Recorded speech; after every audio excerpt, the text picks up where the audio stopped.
I want to break the myth that you need money to make money. Do you want to know a surefire way to generate 7 figures per year without working 16 hours per day and spending less time with your friends and family? Patrick Bet-David gives a great analogy of climbing Mount Everest versus making $1 million per year. So there are 7 billion people in the world, and yet only 800 people climb Mount Everest every year. Most of them don't win, actually. They don't ever get there. But in the history of the mountain, only a little over 6,000 people have done it successfully.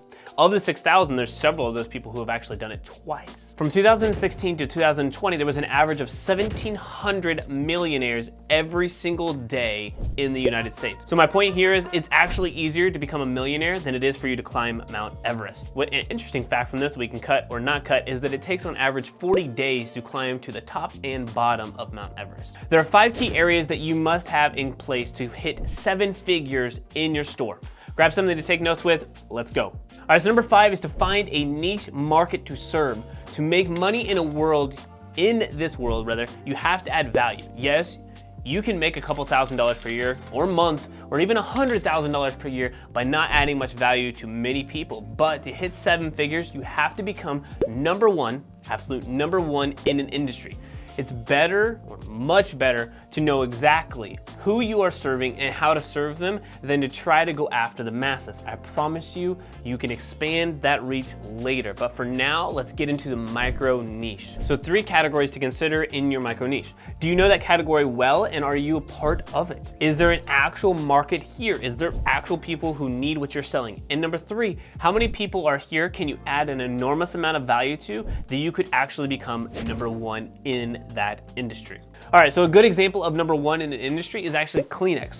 What we use as a Kleenex is technically a facial tissue, but the brand is so powerful that everybody uses it synonymously with facial tissue. They use the word Kleenex. When you become number one in an industry, your brand will trump everything else. So I'll start to make sense a little bit later, but we have to become number one in an industry. Don't worry, you can become number one in a micro niche. I don't care what product of clothing that you have or brand that you're focused on, you can become number one in a specific area. All right, so number 4 is to focus on the quality of the experience and the product. Whether you're watching this in 2023 or 2025 and beyond, it doesn't matter, because the customer experience is going to matter more and more as the internet expands. With the rise of AI and the ease of access to the marketplace for people to create businesses, the competition is only going to increase, actually making it harder, which means you have to focus on being number one. The benefit is that you will be number one in a space, but you can quickly fall out of number one if you create a business that is transaction oriented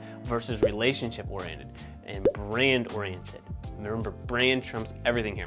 So what does this experience look like? For a clothing store, it looks like great shipping times, high quality packaging materials, and a surprise and delight goodies inside of that package, an amazing and transparent customer service, no questions asked for a return policy. I promise the return policy will be a game changer. If it scares you, it's probably a really good thing for your customers, and they will tell their friends and it will come back to help you. That rule of reciprocity will come back. If you continue to put out good in the world, it will come back to you, especially if you take care of your customers. Before we get into this next one though, I wanted to invite you to schedule a free strategy session to walk through your clothing store to help you take it to that absolute next level. The spots really are limited as we cannot sit down with everyone, but if you do want a strategy to help hit your financial goals and grow, click the link down below right now. All right, so number 3 is to implement unreasonable hospitality.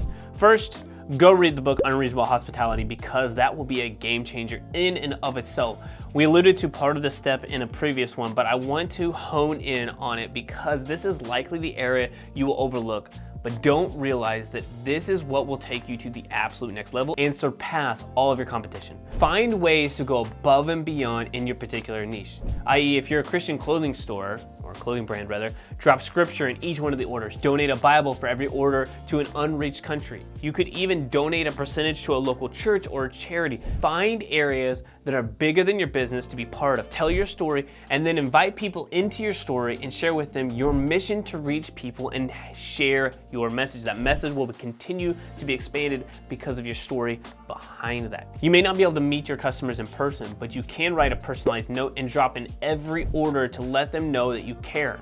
Get specific with what they ordered. You could even go as far as creating a video and finding a way to share it with them, whether it's a QR code or an individual link or a video, whatever that may be. In this stage, it's about doing the unscalable. These acts, the small gestures, are what will build an amazing business. One example of unreasonable hospitality is in the book. So the book is based around a restaurant and how they became the #1 restaurant in the world. And the way that they did this was they hired people that were called dream weavers. You would never hire these types of people in a restaurant because they weren't adding quote unquote value to the business. They weren't serving people, they weren't creating meals, they weren't doing anything. But what they did was they took the experience to the next level.